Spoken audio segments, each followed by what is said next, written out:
Thank you for watching East County SELPA's new Special Education Director video series. This series is part of a larger project funded by the California Department of Education under the IEP Technical Support and Assistance Grant.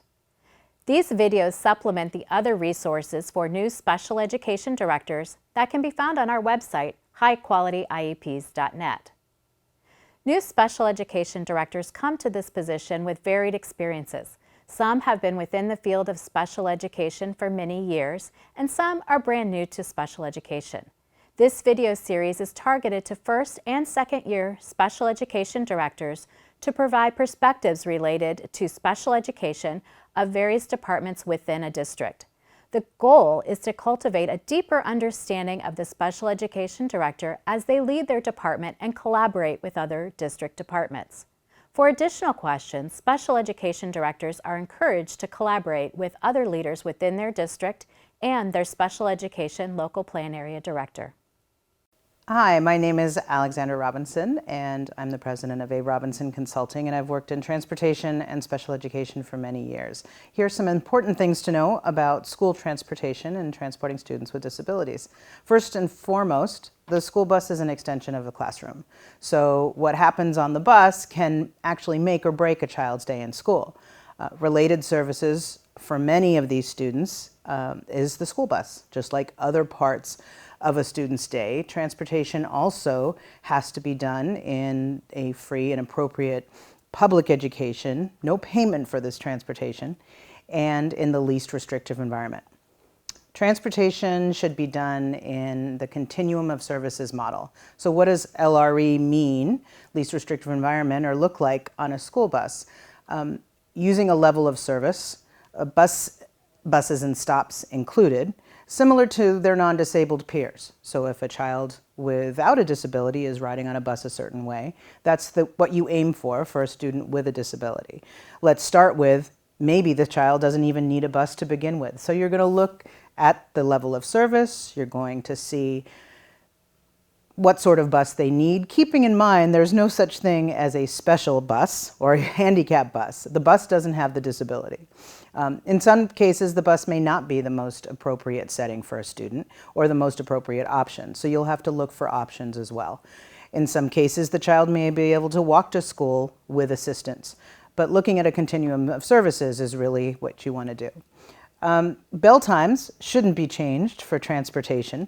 Loading times are certainly something that school districts use, but keep in mind if a child without a disability is in school for 6 hours, then a child with a disability also needs to be in school for the same amount of time. Oftentimes, we see school districts and schools actually change the loading time for a student and have them come to the bus 10 minutes ahead of time. But keep in mind that that 10 minutes times 5 days a week is 50 minutes of missed instructional time for a student. Communication is always the key. As a director of special education, I had special ed on speed dial. We made joint decisions. Communication on new programs happened together.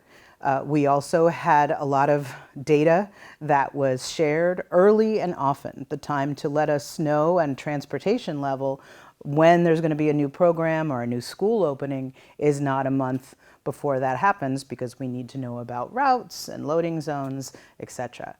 Sometimes, I believe, they still do it in some school districts. We actually did a welcome letter, a joint letter together to talk about program and transportation education requirements.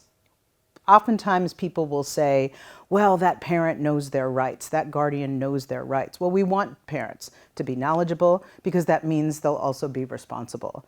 The parents need to understand that it is their responsibility to get their child to the bus stop and to provide them the assistance they need to get to their educational program.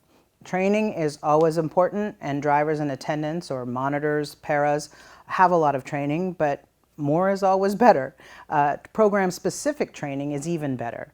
Consider inviting the school bus driver into the school along with the attendant to learn more about specifics, about programs, reward systems that you may have. Remember that a classroom adaptation that happens can and will affect the ride. So what's being transported. Is there equipment? Are there issues with this child and their behavior? Is there something else that's adapted in the classroom? We need to make those adaptation considerations for the bus as well. Remember, certain pieces of equipment are actually safety pieces of equipment. In other words, it's the equipment for the child, a wheelchair or a mobility device, a vest they may use, never a harness, a vest. But all of this happens during information sharing. So consider the IEP, the Individual Education Plan. It's okay to have discussion about what's going to happen with a child. This isn't pre-placement, but it's discussion. IDEA is clear. Related service providers are part of the IEP team. The IEP information is not necessarily everything that needs to be shared, but the things that need to be shared are what will affect the ride, what's necessary for the driver and attendant to know for transport. An example would be medication, chain of custody forms. Don't worry, drivers and attendants are trained in confidentiality and have HIPAA qualifications. But could this driver evacuate a bus knowing what they know? Should we develop transportation goals? Keep all of these things in mind when you're thinking about those sharing of information. And finally, creative ideas are always welcome. You can do an addendum or an assessment plan if necessary. You can work with PTs and OTs. The bus can be actually brought to the school to practice, not at loading time, getting on and off the bus with a child. There could even be a screening team for student equipment, a team that is a combination and partnership with special education and transportation that actually looks at the wheelchairs or mobility devices before they're transported. Consider how the bus ride will be for each student. Is it going to be too long? Will the child be able to handle the ride? What if there's an emergency along the way? Will the child know what to do? Would the driver and attendant know what to do? If there's a behavioral intervention plan or a BIP, then transportation has to know about that as well. Maybe alternative transportation is necessary because the school bus isn't the most appropriate at this time, but that's something to consider and something to communicate. Transportation, school bus drivers are educators as well, not necessarily in the classroom, but in the business of education. We train drivers and attendants to make sure they understand that it is a student's ability before the disability. We always consider the student first. Remember, communication to all is most important.